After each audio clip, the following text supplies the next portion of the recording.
Hi, ശരത്താണ്. ഈ ഒരു വീഡിയോയിൽ നമ്മൾ പുതിയൊരു സ്റ്റോക്കിനെയാണ് പരിചയപ്പെടാനായിട്ട് പോകുന്നത്. ആ കമ്പനി കഴിഞ്ഞൊരു ഫൈനാൻഷ്യൽ ഇയറിൽ നോക്കിക്കഴിഞ്ഞാൽ ഏകദേശം അതിന്റെ റിട്ടേൺ എന്ന് പറഞ്ഞാൽ ഏകദേശം 9 ടൈംസ് റിട്ടേൺ തന്നിട്ടുള്ള സ്റ്റോക്കാണ്. അതായത് 10 ഇരട്ടിയായിട്ടുണ്ട് അതിന്റെ പ്രൈസ് എന്ന് പറയുന്നത് കഴിഞ്ഞ ഒരു വർഷത്തിൽ മാത്രം നല്ല രീതിയിൽ റിട്ടേൺ തന്നിട്ടുള്ള ഒരു സ്റ്റോക്കാണ്. പക്ഷെ അന്ന് പറഞ്ഞിട്ട് ഓൾറെഡി 10 ടൈംസ് ആയതുകൊണ്ട് തന്നെ സ്റ്റോക്കിന്റെ പ്രൈസ് ഒരുപാട് കൂടുതലായിരിക്കും എന്ന് പറഞ്ഞിട്ട് അതിന് പൊട്ടൻഷ്യൽ ഇല്ല എന്ന് വിചാരിക്കേണ്ട. ഇനിയുള്ള ഫൈനാൻഷ്യൽ ഇയറിലും ഒക്കെ നല്ല രീതിയിൽ പെർഫോം ചെയ്യാൻ സാധ്യതയുള്ള ഒരു സ്റ്റോക്ക് തന്നെയാണ് നമ്മൾ ഈ വീഡിയോയിൽ സംസാരിക്കാനായിട്ട് പോകുന്നത്. പിന്നെ അതുപോലെ തന്നെ ഈ ഒരു വീഡിയോയിൽ നമുക്ക് മാനേജ്മെന്റ് സൈഡിൽ നിന്ന് വരുന്ന കമ്പനിയുടെ PPT നമുക്ക് ഞാനിവിടെ ഷെയർ ചെയ്യാം, എൻ്റെ സ്ക്രീൻ ഷെയർ ചെയ്യാം. അതിൽ ഞാൻ എന്തൊക്കെ കാര്യങ്ങളാണ് നോക്കുന്നത്, അതുപോലെ മാനേജ്മെന്റ് എന്തൊക്കെ കാര്യങ്ങളാണ് അതിൽ കൊടുത്തിട്ടുള്ളത് എന്നുള്ള കാര്യങ്ങളൊക്കെ നമുക്ക് ആ ഒരു PPT കാണുമ്പോൾ മനസ്സിലാകും. സോ അത് നിങ്ങൾക്ക് എങ്ങനെയാണ് റീഡ് ചെയ്യേണ്ടതെന്നുള്ള കാര്യമൊക്കെ ഒരു ധാരണ കിട്ടാൻ സാധ്യതയുണ്ട്. അപ്പോൾ അത് ഞാനിവിടെ സ്ക്രീൻ ഷെയർ ചെയ്യാം. അതിന് മുമ്പായിട്ട് നമ്മൾ നോക്കുവാണെങ്കിൽ ഈ സ്റ്റോക്കിന്റെ കാര്യം ഞാൻ പറഞ്ഞില്ല, സ്റ്റോക്കിന്റെ പേരെന്ന് പറയുന്നത് ക്യൂപ്പിഡ് എന്നാണ്, CUPAD. ക്യൂപ്പിഡ് അവർ മെയിൻ ആയിട്ട് ചെയ്യുന്നതെന്ന് വെച്ചാൽ കോണ്ടം മാനുഫാക്ചർ ചെയ്യുക, അതുപോലെ തന്നെ സെല് ചെയ്യാണ് അവർ ചെയ്തുകൊണ്ടിരിക്കുന്നത്. അവരുടെ മെയിൻ ബിസിനസ് എന്ന് പറഞ്ഞാൽ എക്സ്പോർട്ട് ബിസിനസ് ആണ് അവർക്ക് വരുന്നത്. ഏകദേശം 60% റവന്യൂ അവർക്ക് എക്സ്പോർട്ടിൽ നിന്നാണ് വരുന്നത്. സോ ഈ ഒരു കാര്യങ്ങളൊക്കെ നമ്മൾ അതിനെപ്പറ്റി മനസ്സിലാക്കുമ്പോൾ നമ്മുടെ ഉള്ളിൽ അറിയേണ്ട ഒരു കാര്യമാണ്. അതുപോലെ തന്നെ അവരുടെ മജോറിറ്റി ബിസിനസ് എന്ന് പറയുന്നത് B2B ആണ്. അപ്പോൾ ഒരു B2B സ്പേസിൽ വർക്ക് ചെയ്തുകൊണ്ടിരിക്കുന്ന ഒരു കമ്പനിയാണ്. അവരിപ്പോൾ അത് B2Cയിലേക്കൂടെ കുറച്ചുകൂടെ അവർ പെനട്രേഷൻ കൂട്ടാനായിട്ട് ഇപ്പോൾ ട്രൈ ചെയ്തുകൊണ്ടിരിക്കുന്നുണ്ട്. അതുപോലെ തന്നെ നല്ല രീതിയിൽ ഗ്രോത്ത് തന്നൊരു സ്റ്റോക്കാണ്. ഏകദേശം 100% മുകളിലായിരുന്നു കഴിഞ്ഞ ഒരു ഫൈനാൻഷ്യൽ ഇയറിൽ അവരുടെ റവന്യൂ ഗ്രോത്ത് എന്ന് പറഞ്ഞാൽ. പ്രോഫിറ്റ് ഗ്രോത്ത് നോക്കിക്കഴിഞ്ഞാൽ അവർക്ക് ഓപ്പറേറ്റിംഗ് ലിവറേജും കിട്ടിയിട്ടുണ്ട്. ഏകദേശം 160% പ്രോഫിറ്റും ഗ്രോ ചെയ്തിട്ടുണ്ട്. ആ രീതിയിൽ നല്ല രീതിയിൽ പെർഫോമൻസ് കാര്യങ്ങളൊക്കെ കാഴ്ചവെച്ചിട്ടുള്ള ഒരു സ്റ്റോക്ക് തന്നെയാണ്. അടുത്തൊരു ഫൈനാൻഷ്യൽ ഇയറിലേക്കും ക്ലിയർ ആയിട്ടുള്ള ഗൈഡൻസ് കാര്യങ്ങളൊക്കെ മാനേജ്മെന്റ് തന്നിട്ടുണ്ട്. അതിന്റെ കാര്യങ്ങളെല്ലാം ഞാനിപ്പോൾ സ്ക്രീൻ ഷെയർ ചെയ്യാം. അതിൽ നമുക്ക് ഡീറ്റെയിൽ ആയിട്ട് അതിനെപ്പറ്റി നോക്കാം. ഇതിൻ്റെ investor presentation Q4 FY26 result presentation ആണ്. സോ ഇതിൽ നമുക്ക് ഡീറ്റെയിൽ ആയിട്ട് നോക്കാം എന്തൊക്കെ കാര്യങ്ങളാണ്. ആദ്യം നമുക്ക് റിസൾട്ട് നോക്കാം. FY26 ഫുൾ റിസൾട്ട് നോക്കാം.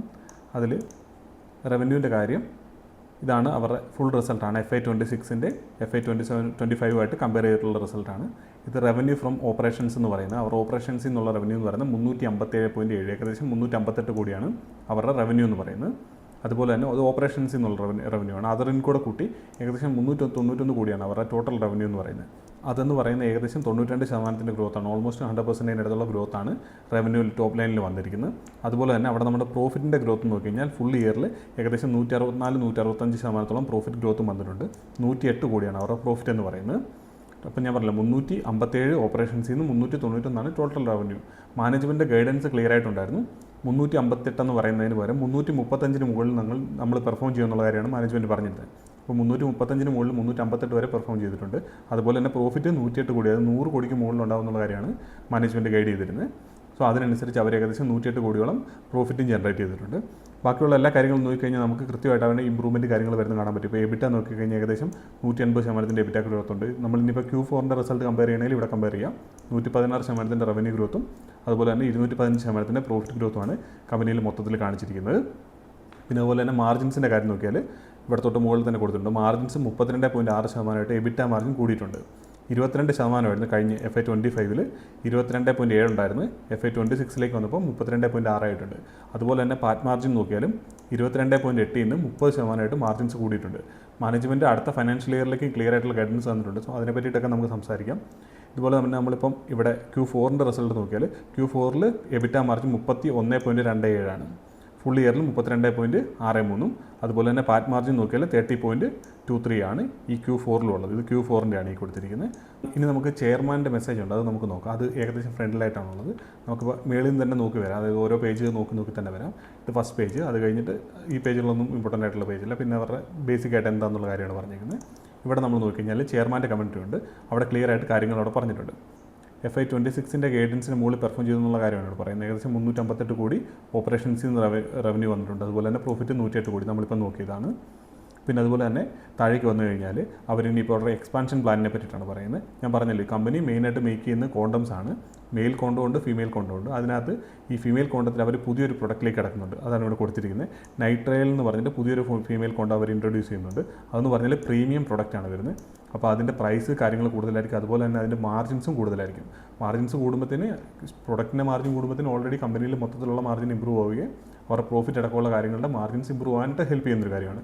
സോ ആ കാര്യമാണ് ഇവിടെ കൊടുത്തിരിക്കുന്നത്. പിന്നെ അതുപോലെ തന്നെ ഇവർ ഗ്ലോബലി തന്നെ നോക്കിക്കഴിഞ്ഞാൽ ഈ നൈട്രൈൽ വെച്ചിട്ട് കോണ്ടംസ് മാനുഫാക്ചർ ചെയ്യുന്ന കമ്പനികൾ വളരെ കുറവുള്ളൂ. ഒരു ഒറ്റ പ്ലെയറാണ് മെയിനായിട്ട് ഡോമിനേറ്റ് ചെയ്തുകൊണ്ടിരിക്കുന്നത്. സോ ആ ഒരു മാർക്കറ്റിലേക്കാണ് ഇവർ എൻ്റർ ചെയ്യാനായിട്ട് പോകുന്നത്. ഞാൻ നേരത്തെ പറഞ്ഞല്ലോ, ഇവർ B2B ആണ് മെയിനായിട്ട് ചെയ്യുന്നത്. അതിൻ്റെ കൂടെ തന്നെ ഇവർ എക്സ്പോർട്ടും ചെയ്യുന്നുണ്ട്. ഏകദേശം 125 കൺട്രിയിലേക്ക് ഇവർ എക്സ്പോർട്ട് ചെയ്യുന്നുണ്ട്. അതുപോലെ തന്നെ ഇവർ ഒരു പുതിയൊരു മാനുഫാക്ചറിങ് ഫെസിലിറ്റി വരുന്നുണ്ട്. അതിനെ പറ്റിയിട്ട് പറയുന്നത് അവിടെ അവർ ഏകദേശം 1.25 ബില്യൺ മെയിൽ കോണ്ടംസും അതുപോലെ തന്നെ 125 മില്യൺ, ഇത് ബില്യണാണ്, ഇത് പറയുന്നത് മില്യനാണ്, ഫീമെയിൽ കോണ്ടത്തിൻ്റെ കാര്യം പറയുന്നത്. അതായത് ഏകദേശം 12.5 കോടി, ഇവിടെ 125 കോടി. അത്രയും പ്രൊഡക്റ്റ് ആനുവലി പ്രൊഡക്റ്റ് ചെയ്യാൻ പറ്റുന്ന ഫെസിലിറ്റിയിലേക്കാണ് അവർ മാറാൻ പോകുന്നത്. അവരുടെ ടോട്ടൽ കപ്പാസിറ്റി ആ ഒരു രീതിയിലേക്ക് ഇൻക്രീസ് ചെയ്യാനായിട്ട് പോവുകയാണ്. ഇവർ പുതിയതായിട്ട് ഡെവലപ്പ് ചെയ്തുകൊണ്ടിരിക്കുന്ന മാനുഫാക്ചറിങ് ഫെസിലിറ്റിക്ക് അവിടെ നമുക്ക് എല്ലാ പ്രൊഡക്റ്റുകളും, ഈ നൈട്രൈൽ പ്രൊഡക്റ്റ് ആണെങ്കിലും അതല്ല എന്നുണ്ടെങ്കിൽ നോർമലായിട്ടുള്ള പ്രൊഡക്റ്റ് ആണെങ്കിലും ഒരേ മാനുഫാക്ചറിങ് ഫെസിലിറ്റിയിൽ തന്നെ ഇവർക്ക് മേക്ക് ചെയ്യാനായിട്ട് പറ്റും. നോർമലി അത് പറ്റാറില്ല. അത് അങ്ങനെ പറ്റുന്ന ഒരേ ഒരു ഫാക്ടറി ഇപ്പോൾ ഇന്ത്യയിൽ ഇവർക്ക് മാത്രമേ ഉള്ളൂ. ആ കാര്യമാണ് അവിടെ കൊടുത്തിരിക്കുന്നത്. പിന്നെ അതുപോലെ തന്നെ നമ്മൾ താഴേക്ക് നോക്കുകയാണെന്നുണ്ടെങ്കിൽ ഇവർക്ക് കുറച്ച് സർട്ടിഫിക്കേഷൻസ് കിട്ടിയ കാര്യം പറയുന്നുണ്ട്. അതെന്ന് പറയുന്നത് ഇപ്പോൾ HIV ടെസ്റ്റ്, അതല്ലെങ്കിൽ ഹെപ്പറ്റൈറ്റിസ് ബി, ഇവർക്ക് IDV കിറ്റുകളുണ്ട്. അതായത് നമുക്ക് പ്രഗ്നൻസി കിറ്റൊക്കെ പോലെ നമുക്ക് ടെസ്റ്റ് ചെയ്യാൻ പറ്റുന്ന, സ്വന്തമായിട്ട് ടെസ്റ്റ് ചെയ്യാൻ പറ്റുന്ന ടൈപ്പ് കിറ്റുകളുണ്ടല്ലോ. സോ അത് ഇവർ മാനുഫാക്ചറേഴ്സ് സെല് ചെയ്യുന്നുണ്ട്. സോ അതിനൊക്കെ അവർക്ക് ഈ പറഞ്ഞ യൂറോപ്യൻ യൂണിയൻ്റെയൊക്കെ ലൈസൻസ് സർട്ടിഫിക്കേഷൻ കാര്യങ്ങളൊക്കെ കിട്ടിയിട്ടുണ്ട്. അതുകൊണ്ട് തന്നെ ഇവർക്ക് കൂടുതലായിട്ട് ഇവരുടെ പ്രൊഡക്റ്റുകൾ അവിടെയൊക്കെ സെല് ചെയ്യാനായിട്ട് പറ്റും. സോ അതൊക്കെ അങ്ങോട്ടേക്ക് കൂടുതലായിട്ട് എക്സ്പോർട്ട് ചെയ്യുന്നതോറും ഇവരുടെ മാർജിൻസ് ഇമ്പ്രൂവ്, അതുപോലെ തന്നെ ഇവരുടെ ടോപ്പ് ലൈനിലേക്കുള്ള ഗ്രോത്തും കൂടാനുള്ള സാധ്യതയുണ്ട്. അതുപോലെ തന്നെ ഇവർ എന്തൊക്കെ പ്രൊഡക്റ്റുകളാണ് ഇവിടെ എക്സ്പോർട്ട് ചെയ്യാനായിട്ട് സാധ്യതയുള്ളത്, അല്ലെങ്കിൽ ഇവർക്ക് ഈ പറഞ്ഞ പോലെ സർട്ടിഫിക്കേഷൻ കാര്യങ്ങൾ കിട്ടിയെന്നുള്ള കാര്യം ഇവിടെ പറഞ്ഞിട്ടുണ്ട്. പിന്നെ ഇവിടെ താഴേക്ക് വന്നു കഴിഞ്ഞാൽ ഇവർ ബസാർ സ്റ്റൈലുമായിട്ട് പുതിയൊരു എഗ്രിമെൻറ്റ് എത്തിയ കാര്യം പറയുന്നുണ്ട്. റീറ്റെയിൽ അപ്പാരൽസിലുള്ളൊരു കമ്പനിയാണ് ബസാർ സ്റ്റൈൽ എന്ന് പറഞ്ഞാൽ. അവരുടെ ഈ പറഞ്ഞ ഷോപ്സിൽ ഇവരുടെ പ്രൊഡക്റ്റുകൾ ഡിസ്പ്ലേ ചെയ്യാനായിട്ടുള്ള ഒരു എഗ്രിമെൻറ്റാണ് എത്തിക്കുന്നത്. അതിൽ പറയുന്നത് എഗ്രിമെൻ്റ് അല്ല, ഇവർ അതിലേക്ക് ഇൻവെസ്റ്റ്മെൻറ്റ് ആണ് ചെയ്തിരിക്കുന്നത് ബിസിനസ്സിലേക്ക്. ഏകദേശം 331 കോടിയാണ്. സോ അതിൽ 82 കോടി അവർ 81 കോടി ഓൾറെഡി ഇൻവെസ്റ്റ് ചെയ്തിട്ടുണ്ട്. ഇനി ബാക്കിയുള്ള 2-3 വർഷത്തിനുള്ളിൽ ബാക്കിയുള്ള എമൗണ്ട് കൂടി ഇൻവെസ്റ്റ് ചെയ്യും. ഇപ്പോൾ ഓൾറെഡി ഇൻവെസ്റ്റ് ചെയ്ത് വെച്ചിട്ട് ഏകദേശം 260 സ്റ്റോറുകളിൽ ഇവരുടെ പ്രൊഡക്റ്റ് ഇവർ ഡിസ്പ്ലേ ചെയ്യാനായിട്ട് തുടങ്ങിയിട്ടുണ്ട്. അതിൽ നിന്നിട്ട് ഏകദേശം അവർ 150 കോടിയുടെ റവന്യൂ അടുത്തൊരു ഫൈനാൻഷ്യൽ ഇയറിലേക്ക് എക്സ്പെക്ട് ചെയ്യുന്നുണ്ട്. അതുപോലെ തന്നെ വരുന്ന വർഷങ്ങളിലായിട്ട് 2-3 വർഷത്തിനുള്ളിൽ തന്നെ ഇവരുടെ ബസാർ സ്റ്റൈലിൽ ഏകദേശം 500 സ്റ്റോറുകളിലേക്ക് ഇവരുടെ പ്രൊഡക്റ്റ് എത്തിക്കും എന്നുള്ള കാര്യം പറയുന്നത്. അപ്പോൾ അത്ര സ്റ്റോറുകളിലേക്ക് എത്തുമ്പോൾ ഇവരുടെ ആനുവലി ഇവരുടെ ഏകദേശം ആ ഒരു രീതിയിൽ നിന്ന് മാത്രം റവന്യൂ 500 കോടി വരാൻ സാധ്യതയുണ്ടെന്നുള്ള കാര്യം മാനേജ്മെൻറ്റ് പറയുന്നുണ്ട്. അപ്പോൾ FY 27 ഇവർ ഏകദേശം 150 കോടി ഈ ബസാർ സ്റ്റൈലിൽ മാത്രം, ആ ബസാർ സ്റ്റൈലിലൂടെ ഇവർ സെല്ല് ചെയ്യുമ്പോഴത്തേന് അവിടെ ഡയറക്റ്റായിട്ട് നടക്കുന്നത് വെച്ചാൽ B2C ആണ്. ഡയറക്റ്റ് കസ്റ്റമേഴ്സിലേക്ക് ഇവർ കൂടുതലായിട്ട് സെല്ല് ചെയ്യാനായിട്ട് തുടങ്ങുകയാണ്. ഇവർ മെയിൻ, ഞാൻ പറഞ്ഞില്ല, B2Bയിലേക്കാണ് ഇവർ മെയിനായിട്ട് ചെയ്തുകൊണ്ടിരിക്കുന്നത്. അവിടുന്ന് B2Cയിലേക്ക് അവർ കൂടുതലായിട്ട് പ്രൊഡക്റ്റുകൾ ഇൻട്രൊഡ്യൂസ് ചെയ്തുകൊണ്ടിരിക്കുകയാണ്. പിന്നെ അതുപോലെ ഇവിടെ താഴെ ക്ലിയർ ആയിട്ട് മാനേജ്മെൻറ്റ് അവരുടെ ഗൈഡൻസ് കാര്യങ്ങൾ പറഞ്ഞിട്ടുണ്ട്. FY 27 ഗൈഡൻസ് എന്ന് പറയുന്നത് റവന്യൂവിൽ അവർ 600 കോടി അച്ചീവ് ചെയ്യും എന്നുള്ള കാര്യമാണ് പറഞ്ഞിരിക്കുന്നത്. അതുപോലെ തന്നെ നെറ്റ് മാർജിൻ 30% ആയിരിക്കും എന്നുള്ള കാര്യം പറഞ്ഞിട്ടുണ്ട്. ഇവിടെ അവർ അച്ചീവ് ചെയ്തിരിക്കുന്ന ഏകദേശം 358 കോടിയാണ് ഇവരുടെ റവന്യൂ ഉള്ളത്. അവിടുന്ന് 600 കോടിയിലേക്ക് റവന്യൂ എത്തിക്കുമെന്നാണ് പറഞ്ഞിരിക്കുന്നത്. അത് നോക്കിക്കഴിഞ്ഞാൽ നമുക്ക് ഏകദേശം 65-70% മാനേജ്മെൻറ്റ് അവിടെ ഗൈഡൻസ് തന്നിരിക്കുന്നത്. ഈ 350 എന്ന് പറഞ്ഞാൽ ഓപ്പറേഷൻസിൽ നിന്നുള്ള റവന്യൂ ആണ്. സോ ഈ 600 എന്ന് പറയുന്നത് ഓപ്പറേഷൻസിൽ നിന്നുള്ള റവന്യൂ ആണ്. അതിൻ്റെ ഏകദേശം 30% പ്രോഫിറ്റ് ആവും എന്നുള്ള കാര്യമാണ് പറഞ്ഞിരിക്കുന്നത്. അങ്ങനെ നോക്കുമ്പോൾ ഏകദേശം 180 കോടിയോളമാണ് അടുത്തൊരു ഫൈനാൻഷ്യൽ ഇയറിലേക്ക് മാനേജ്മെൻറ്റ് അവരുടെ പ്രോഫിറ്റായിട്ട് എക്സ്പെക്ട് ചെയ്യുന്നത്. സോ 30+30ക്ക് മുകളിലുണ്ടാകുന്ന കാര്യം. അപ്പോൾ നമുക്ക് 180-ന് മുകളിൽ പെർഫോം ചെയ്യാനുള്ള സാധ്യത ഉണ്ടെന്നാണ് നമുക്ക് ഇന്ന് മനസ്സിലാക്കാൻ പറ്റുന്നത്. സോ അപ്പോൾ ഇതിനൊന്നും വേണ്ടിയിട്ട് നമ്മൾ വേറൊരാളെ ഡിപ്പെൻഡ് ചെയ്യേണ്ട ആവശ്യമില്ല. നമുക്ക് ക്ലിയർ ആയിട്ട് മാനേജ്മെൻറ്റ് പറഞ്ഞിട്ടുണ്ട്. സോ മാനേജ്മെൻറ്റ് പറയുന്നതാണ് കൃത്യമായിട്ട്, അവരാണ് ഈ കാര്യങ്ങൾ എക്സിക്യൂട്ട് ചെയ്യുന്നത്, അല്ലെങ്കിൽ ആ ബിസിനസ് റൺ ചെയ്യുന്നവരാണ്. സോ അവർ പറയുന്നത് എന്താണെന്നുള്ള കാര്യമാണ് നമുക്ക് ക്ലിയർ ആയിട്ട് കേൾക്കേണ്ടത്. അതിനുശേഷം നമ്മൾ താഴേക്ക് വന്നു കഴിഞ്ഞാൽ ബാക്കി കാര്യങ്ങളൊക്കെ ഇവിടെ കൊടുത്തിട്ടുണ്ട്. അവരുടെ ടോട്ടൽ റവന്യൂവിൽ എന്തൊക്കെ കാര്യങ്ങളാണ് കോൺട്രിബ്യൂട്ട് ചെയ്യുന്നത്. അതായത് മെയിൽ കോണ്ടംസ് ആണ് ഏകദേശം 51.6%, ഫീമെയിൽ 17.27%, അതേപോലെ IDV കിറ്റ് ലൂബ്രിക്കൻസ് എല്ലാം കൂടെ 7%. പിന്നീട് അവർ പുതിയതായിട്ട് സ്റ്റാർട്ട് ചെയ്തിരിക്കുന്ന ഒരു വിങ്ങാണ് ഈ FMCG വിങ് എന്ന് പറയുന്നത്. അവിടുന്ന് ഏകദേശം 24% റവന്യൂയിലേക്ക് കോൺട്രിബ്യൂട്ട് ചെയ്തിട്ടുണ്ട്. FMCG എന്ന് പറയുമ്പോൾ തന്നെ ഈ ഡിയോഡറൻറ്റ് അല്ലെങ്കിൽ ആ ഒരു രീതിയിലുള്ള പ്രൊഡക്റ്റുകളൊക്കെയാണ് വരുന്നത്. താഴേക്ക് വരുമ്പോൾ അവരുടെ പ്രൊഡക്റ്റുകളൊക്കെ കൊടുത്തിട്ടുണ്ട്. അപ്പോൾ നമുക്ക് നോക്കുമ്പോൾ തന്നെ ഏകദേശം ഒരു ധാരണ കിട്ടും. പിന്നെ താഴേക്ക് വരുമ്പോഴത്തേനും ഒരു ബസാർ സ്റ്റൈലുമായിട്ടുള്ള എഗ്രിമെൻ്റ് കാര്യം ഞാൻ പറഞ്ഞില്ല നേരത്തെ, അതിനെ പറ്റിയിട്ടാണ് ഇവിടെ കൊടുത്തേക്കുന്നത്. സോ അതിന് 150 കോടി റവന്യൂ പൊട്ടൻഷ്യൽ ഉണ്ടെന്നുള്ള കാര്യം പറഞ്ഞിട്ടുണ്ട്. പിന്നെ നമ്മൾ അടുത്തത് നോക്കിക്കഴിഞ്ഞാൽ ഇതൊക്കെ അവരുടെ പ്രൊഡക്റ്റുകൾ കാര്യങ്ങളൊക്കെ കൊടുത്തിരിക്കുന്നതാണ്. ഇവിടെ നിങ്ങൾക്ക് സമയം പോലെ റീഡ് ചെയ്യാനാണ്. നമുക്ക് അതിനെ പറ്റിയിട്ടൊന്നും സംസാരിച്ച് സമയം കളയുന്നില്ല. ഇതൊക്കെയാണ് ഇപ്പോൾ സൺസ്ക്രീനോ ഷവർ ജെല്ലോ പോലത്തെ ഇങ്ങനത്തെ പ്രൊഡക്റ്റുകളാണ് FMCGയിൽ വരുന്നത്. പിന്നീട് താഴേക്ക് വന്നാൽ ഇപ്പോൾ അവർക്ക് ആ സർട്ടിഫിക്കേഷൻ യൂറോപ്യൻ യൂണിയനിൽ നിന്ന് കിട്ടിയ സർട്ടിഫിക്കേഷൻ്റെ കാര്യങ്ങളൊക്കെ കൊടുത്തിട്ടുണ്ട്. സോ എക്സ്പോർട്ടിൽ നിന്ന് അവരുടെ റവന്യൂ എന്ന് പറഞ്ഞാൽ 202 കോടിയാണ്. ഇപ്പോൾ ഈ ഒരു ഫിനാൻഷ്യൽ ഇയറിൽ 390 കോടി വന്നതിനകത്ത് ഏകദേശം 208 കോടിയോളം എക്സ്പോർട്ട് ചെയ്യുന്നത്. അതായത് 60%, 59.3% റവന്യൂ എക്സ്പോർട്ടിൽ നിന്നാണ് വരുന്നത്. അപ്പോൾ അവർ ഇനിയിപ്പോൾ ബസാർ സ്റ്റൈലുമായിട്ടൊക്കെ എഗ്രിമെൻ്റ് ഒക്കെ ചെയ്തതിന് ശേഷം കൂടുതലായിട്ട് B2Cയിലേക്ക് അവർ നോക്കി തുടങ്ങിയിട്ടുണ്ട്. സോ അതിൻ്റെ പെർസെൻറ്റേജ്, അതായത് B2Cയുടെ പെർസെൻറ്റേജ് ഇൻക്രീസ് ചെയ്യാനായിട്ട് മാനേജ്മെൻറ്റ് ട്രൈ ചെയ്തുകൊണ്ടിരിക്കുന്നത്. പിന്നെ താഴേക്ക് വന്നു കഴിഞ്ഞാൽ ഇവിടെ അവർ അടുത്ത ഫൈനാൻഷ്യൽ ഇയർ നമ്മളിപ്പോൾ നോക്കിയ അതേ ഫിഗേഴ്സ് ഇവിടെ കൊടുത്തിട്ടുണ്ട്. FY 27 600 കോടി റവന്യൂ, 180 കോടി പ്രോഫിറ്റും. ഇപ്പോൾ ഇപ്പുറത്തേക്ക് നോക്കി കഴിഞ്ഞാൽ അവർ FY 28 കൊടുത്തിട്ടുണ്ട്, FY 29 കൊടുത്തിട്ടുണ്ട്. സോ നമ്മൾ ഇതൊക്കെ നമ്മുടെ മനസ്സിൽ വെച്ചാൽ മതി. നമുക്ക് അടുത്ത ഫിനാൻഷ്യൽ ഇയറുകളിൽ നമുക്ക് നോക്കേണ്ടതാണ്. നമുക്ക് ഇമ്മീഡിയറ്റ് ആയിട്ട് നമുക്ക് അറിയേണ്ടത് ഇവർ ഈ ഒരു റവന്യൂ, അതായത് 600 കോടി റവന്യൂ, 180 കോടി ഈ പറഞ്ഞ ടാർഗറ്റ്, 180 കോടി പ്രോഫിറ്റ് അവർ അച്ചീവ് ചെയ്യുന്നുണ്ടെന്നുള്ള കാര്യമാണ് നമുക്ക് അറിയേണ്ടത്. സോ ഇത് വെച്ചിട്ട് നമുക്ക് ഈ പറഞ്ഞ ഫോർവേഡ് പി കാര്യങ്ങളൊക്കെ കാൽക്കുലേറ്റ് ചെയ്യാൻ പറ്റും. പ്രത്യേകിച്ച് മാനേജ്മെൻറ്റ് ഡയറക്റ്റായിട്ട് പറയുന്ന ഒരു കാര്യമാണ്. നമ്മൾ സ്വന്തമായിട്ടൊന്നും കാൽക്കുലേറ്റ് ചെയ്ത് എടുക്കുന്ന കാര്യം പോലും ഇല്ല. അതുകൊണ്ട് തന്നെ നമുക്ക് ഡയറക്റ്റായിട്ട് ഇവിടുന്ന് തന്നെ ഫോർവേഡ് പി കാര്യങ്ങളൊക്കെ കാൽക്കുലേറ്റ് ചെയ്യാനാണ്. നമുക്ക് വീഡിയോയുടെ എൻഡിൽ അത് ചെയ്യാം. പിന്നെ ബാക്കി എങ്ങനെയൊക്കെയാണ് അവർ ബിസിനസ്സിൽ എന്തൊക്കെ കാര്യങ്ങളാണ് ചെയ്യാൻ ഉദ്ദേശിക്കുന്നതൊക്കെയാണ് ഇവിടെ കൊടുത്തിരിക്കുന്നത്. ഇതൊക്കെ നിങ്ങൾക്ക് സമാധാനമായിട്ട് വായിച്ചെടുക്കാവുന്നതാണ്. പിന്നെ നോക്കേണ്ടതെന്ന് വെച്ചാൽ ഇപ്പോൾ ഈ ഒരു ഫിനാൻഷ്യൽ ഇയറിലെ പെർഫോമൻസ് കാര്യങ്ങൾ ഇതിപ്പോൾ നമ്മൾ നേരത്തെ നോക്കിയ കാര്യങ്ങളൊക്കെ തന്നെയാണ്. ഇത്തരം കാര്യങ്ങളൊക്കെ ഇവിടെ മാനേജ്മെൻറ്റ് കൊടുത്തിട്ടുണ്ട്. പിന്നെ ഇവിടെ കൊടുത്തിരിക്കുന്ന അവരുടെ ബാലൻസ് ഷീറ്റാണ്. ബാലൻസ് ഷീറ്റിൽ നമ്മൾ നോക്കി കഴിഞ്ഞാൽ വലിയ പ്രശ്നങ്ങളും കാര്യങ്ങളൊന്നും അങ്ങനെ നമുക്ക് നോട്ടീസ് ചെയ്യേണ്ട വലിയ കാര്യങ്ങളൊന്നും ഇവിടെ കാണുന്നില്ല. ഇപ്പോൾ നമുക്ക് ഇവിടെ ഇൻവെൻട്രി കാര്യങ്ങൾ നോക്കിക്കഴിഞ്ഞാൽ ട്രേഡ് പേയബിൾസ് ഏകദേശം 30 കോടിയാണ് പേയബിൾസ് ആയിട്ടുള്ളത്. അതേപോലെ തന്നെ ഇപ്പുറത്ത് നമ്മൾ ഇൻവെൻട്രി നോക്കിക്കഴിഞ്ഞാൽ ഏകദേശം 70 കോടിയുടെ ഇൻവെൻട്രി, 40 കോടി ഉണ്ടായിരുന്നു 70 കോടിയുടെ ഇൻവെൻട്രി ഉണ്ട്. കാരണം ബിസിനസ് എക്സ്പാൻഡ് ചെയ്തുകൊണ്ടിരിക്കുകയാണ്. സോ അതുകൊണ്ട് തന്നെ സ്വാഭാവികമായിട്ട് ഇൻവെൻട്രി കൂടും. കാരണം അവർ കഴിഞ്ഞ ഫിനാൻഷ്യൽ ഇയർ എൻഡിൽ നിന്നുണ്ടായിരുന്ന അത്രയുള്ള റവന്യൂ കാര്യങ്ങളൊന്നും അല്ല ഇപ്പോൾ ഉള്ളത്. അവിടെ നിന്ന് ഏകദേശം 100% റവന്യൂ കൂടിയിട്ടുണ്ട്. കഴിഞ്ഞ വർഷം 200 അടുത്തുണ്ടായിരുന്ന റവന്യൂ ഏകദേശം 180 കോടിയോളം ഉണ്ടായിരുന്ന റവന്യൂ ഇപ്പോൾ നോക്കിക്കഴിഞ്ഞാൽ 400 അടുത്തായിട്ടുണ്ട്. അടുത്ത ഫിനാൻഷ്യൽ ഇയർ ആകുമ്പോഴത്തേന് അത് 600 മുകളിലേക്ക് എത്തിക്കാനായിട്ട് നോക്കുന്നത്. അപ്പോൾ അതുകൊണ്ട് തന്നെ ഇവർക്ക് അതിനനുസരിച്ചിട്ട് ഇൻവെൻട്രി സ്വാഭാവികമായിട്ടും കൂടും, റെസീവബിൾസും അതിനനുസരിച്ചിട്ട് കൂടും. അത് തന്നെയാണ് ഇവിടെ സംഭവിച്ചിരിക്കുന്നത്. പേയബിളും കാര്യങ്ങളൊക്കെ ചെറിയ രീതിയിൽ ഇൻക്രീസ് ചെയ്തിട്ടുണ്ട്. അതൊന്നും വലിയ കാര്യമായിട്ടുള്ള കാര്യങ്ങളില്ല. പിന്നെ ഇവിടെ നമ്മൾ ഡെപ്റ്റ് കാര്യങ്ങളൊക്കെ നോക്കിക്കഴിഞ്ഞ് കഴിഞ്ഞാൽ വലിയ രീതിയിലുള്ള ബോറോയിങ്ങോ കാര്യങ്ങളോ ഒന്നും ഇല്ലാത്തൊരു കമ്പനിയാണ് ഇവിടെ കാണുന്നത്. ഡെപ്റ്റ് ടു ഇക്വിറ്റി നോക്കിക്കഴിഞ്ഞാൽ ഇവിടെ ക്ലിയർ ആയിട്ട് കൊടുത്തിട്ടുണ്ട്. 0.11% ആണ് അവരുടെ ഡെപ്റ്റ് ടു ഇക്വിറ്റി എന്ന് പറയുന്നത്. അപ്പോൾ ഇത്തരം കാര്യങ്ങളൊക്കെ നമുക്ക് ക്ലിയർ ആയിട്ട് ഈ ഒരു PPT തന്നെ മനസ്സിലാക്കിയെടുക്കാനായിട്ട് പറ്റും. അപ്പോൾ അതിനകത്ത് തന്നെ നമുക്ക് ഏറ്റവും ഇമ്പോർട്ടൻ്റ് ആയിട്ട് മനസ്സിലാക്കേണ്ട കാര്യം എന്ന് വെച്ചാൽ നമുക്ക് മാനേജ്മെൻറ്റ് ക്ലിയർ ആയിട്ട് തന്നെ ഇവിടെ ഗൈഡൻസ് കാര്യങ്ങൾ കൊടുത്തിട്ടുണ്ട്. അവരെന്താണ് അടുത്തൊരു ഫൈനാൻഷ്യൽ ഇയറിൽ പെർഫോം ചെയ്യാൻ സാധ്യത ഉള്ളതെന്നുള്ള കാര്യങ്ങളൊക്കെ. അപ്പോൾ അതിന് വേണ്ടിയിട്ട് നമ്മൾ വേറെ എങ്ങും പോകേണ്ട ആവശ്യമില്ല.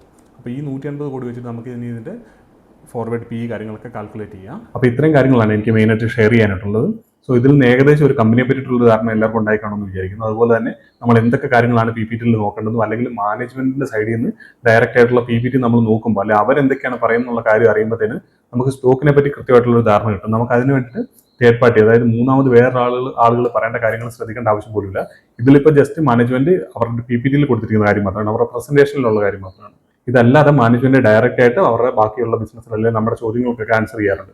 സോ ആ ഒരു കാര്യം കൂടെ നമ്മൾ മനസ്സിലാക്കി കഴിഞ്ഞാൽ നമുക്ക് വേറെ ഒന്നിനെ ഡിപ്പെൻഡ് ചെയ്യേണ്ടതായിട്ട് വരത്തില്ല. പിന്നെ അതിനുശേഷം നമുക്ക് കൃത്യമായിട്ട് സ്റ്റോക്കിനെ ട്രാക്ക് ചെയ്യുക, അതിനനുസരിച്ചിട്ട് പെർഫോം ചെയ്യുക, അങ്ങനെ ചെയ്യുന്നുണ്ടോ എന്നുള്ള കാര്യങ്ങൾ നോക്കുക. ആ ഒരു കാര്യങ്ങളൊക്കെ മാത്രം ചെയ്താൽ മതിയാവും. അപ്പോൾ ഏതായാലും ഈ ഒരു ബിസിനസ്സിന് അടുത്തൊരു ഫിനാൻഷ്യൽ ഇയറിൽ മാനേജ്മെന്റ് പറഞ്ഞനുസരിച്ചിട്ട് ഏകദേശം 600 കോടിക്ക് മുകളിൽ റവന്യൂ വരാനും അതുപോലെ തന്നെ 180-200 കോടിക്ക് അടുത്ത് പ്രോഫിറ്റ് ജനറേറ്റ് ചെയ്യാനും സാധ്യതയുണ്ട്. സോ അങ്ങനെ നോക്കുമ്പോൾ സ്റ്റോക്കിന്റെ ഒരു PE റേഷ്യോ നോക്കി കഴിഞ്ഞാൽ ഏകദേശം 150 ഇപ്പോഴത്തെ കറണ്ട് PE എന്ന് പറയുന്നത്. ഏകദേശം 10 times റിട്ടേൺ തന്നതിന് ശേഷമുള്ള PE റേഷ്യോ ആണ് 150 എന്ന് പറയുന്നത്. സോ ആ ഒരു PEയിൽ ഇനിയിപ്പോൾ നമുക്കിപ്പോൾ ഓൾറെഡി കഴിഞ്ഞു പോയ PE റേഷ്യോ കൊണ്ട് കാര്യമില്ല. നമുക്ക് അടുത്തൊരു ഫൈനാൻഷ്യൽ ഇയറിൽ ഇവർ 150 കോടിയോളം പ്രോഫിറ്റ് ചെയ്തതിന് ശേഷം ആ ഒരു സമയത്ത് ഇവരുടെ PE റേഷ്യോ എത്രയാണെന്നുള്ള കാര്യമാണ് നമുക്ക് മെയിനായിട്ട് അറിയേണ്ടത്. അല്ലെങ്കിൽ ആ ഒരു സമയം ആകുമ്പോൾ തന്നെ ഈ സ്റ്റോക്ക് ഓവർ എക്സ്പെൻസീവ് ആവുന്നുണ്ടോ എന്നുള്ള കാര്യമാണ് നമുക്ക് അറിയേണ്ടത്. ആ ഒരു രീതിയിൽ നമ്മൾ നോക്കിക്കഴിഞ്ഞാൽ ഈ ഇപ്പോൾ അവരുടെ മാർക്കറ്റ് ക്യാപ്പ് എന്ന് പറഞ്ഞാൽ ഏകദേശം 16,000 മുകളിലുണ്ട്. ആ മാർക്കറ്റ് ക്യാപ്പിനെ നമ്മൾ അടുത്ത വർഷത്തെ അവരുടെ പ്രോഫിറ്റ് വെച്ച് ഡിവൈഡ് ചെയ്യുമ്പോൾ നമുക്ക് അടുത്ത വർഷത്തെ ഫോർവേഡ് PE കിട്ടും. അത് നമ്മൾ നോക്കിക്കഴിഞ്ഞാൽ നമുക്ക് കാണാൻ പറ്റും ഏകദേശം 90-അടുത്താണ് അടുത്ത വർഷത്തെ ഫോർവേഡ് PE ആയിട്ട് വരുന്നത്. സോ 90% ഫോർവേഡ് PE വരുന്നുണ്ടെങ്കിലും കമ്പനിയുടെ ഗ്രോത്ത് നോക്കാം. ഗ്രോത്ത് ഏകദേശം 70% അടുത്തൊരു ഫൈനാൻഷ്യൽ ഇയറിലേക്ക് മാനേജ്മെന്റ് തന്നെ ഗൈഡ് ചെയ്യുന്നുണ്ട്.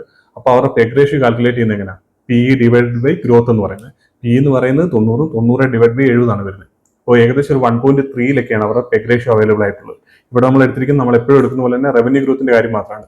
കമ്പനിക്ക് ഓപ്പറേറ്റിംഗ് ലിവറേജ് കിട്ടാനുള്ള സാധ്യത വളരെ കൂടുതലാണ്. സോ ആ ഒരു രീതിയിൽ ഓപ്പറേറ്റിംഗ് ലിവറേജ് കൂടുതലായിട്ട് കിട്ടിക്കഴിഞ്ഞാൽ കമ്പനിയുടെ പ്രോഫിറ്റ് എന്ന് പറയുന്നത് 180 മുകളിലേക്ക് പോകാനുള്ള സാധ്യത വളരെ കൂടുതലാണ്.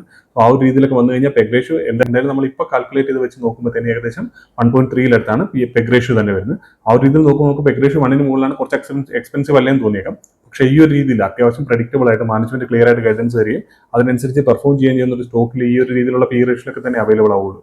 അതിന് നമുക്ക് മെയിനായിട്ട് മനസ്സിലാക്കണമെങ്കിൽ ഈ കഴിഞ്ഞ ഒരു വർഷം അല്ലെങ്കിൽ 1.5 വർഷത്തിൽ നമ്മുടെ ഇന്ത്യൻ മാർക്കറ്റ് എങ്ങനെയാണ് പെർഫോം ചെയ്തതെന്ന് നോക്കാം. ആ സെയിം ടൈമിൽ ഈ സ്റ്റോക്ക് എങ്ങനെയാണ് പെർഫോം ചെയ്തെന്നുള്ള കാര്യം നോക്കാം. ഈ സ്റ്റോക്കിന് ഇപ്പോഴും ഏകദേശം 150 PEയിലേക്ക് സ്റ്റോക്ക് എത്തിയിട്ടുണ്ട്.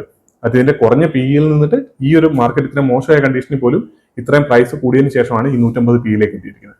അതുകൊണ്ട് തന്നെ നല്ല രീതിയിൽ പെർഫോം ചെയ്യുന്ന അല്ലെങ്കിൽ നല്ല രീതിയിൽ വിസിബിലിറ്റി കാര്യങ്ങളുള്ള മാനേജ്മെന്റ് ക്ലിയർ ആയിട്ട് എക്സിക്യൂഷൻ കാര്യങ്ങൾ ചെയ്യുന്ന സ്റ്റോക്കുകൾക്ക് PE റേഷ്യോ കുറച്ച് കൂടുതൽ തന്നെയായിരിക്കും. എന്തായാലും നിങ്ങൾ ഇതിനൊരു നിങ്ങളുടെ അഡ്വൈസ് ആയിട്ട് എടുക്കേണ്ട ആവശ്യമില്ല. നിങ്ങൾ ഈ സ്റ്റോക്കിനെ കൃത്യമായിട്ട് പഠിക്കുക. കാരണം ഇതിപ്പം ഞാൻ പറഞ്ഞല്ലോ, ഇത് നമ്മൾ കൃത്യമായിട്ട് ട്രാക്ക് ചെയ്യണം. അപ്പോൾ ഇതിനകത്ത് എന്തെങ്കിലും വ്യത്യാസങ്ങളോ കാര്യങ്ങളോ വന്നു കഴിഞ്ഞാൽ സ്റ്റോക്കിന്റെ പെർഫോമൻസിനെ അല്ലെങ്കിൽ നമ്മൾ ഇൻവെസ്റ്റ് ചെയ്ത് നമ്മുടെ ക്യാപിറ്റലിനെയൊക്കെ നല്ല രീതിയിൽ അഫക്ട് ചെയ്യാൻ സാധ്യതയുണ്ട്. അതുകൊണ്ട് തന്നെ കൃത്യമായിട്ട് സ്റ്റഡി ചെയ്തതിന് ശേഷം മാത്രം നിങ്ങളുടെ ഇൻവെസ്റ്റ്മെന്റ് ഡിസിഷൻസ് കാര്യങ്ങളൊക്കെ മേക്ക് ചെയ്യുക. നമുക്ക് എന്തായാലും അടുത്തൊരു വീഡിയോയിൽ കാണാം.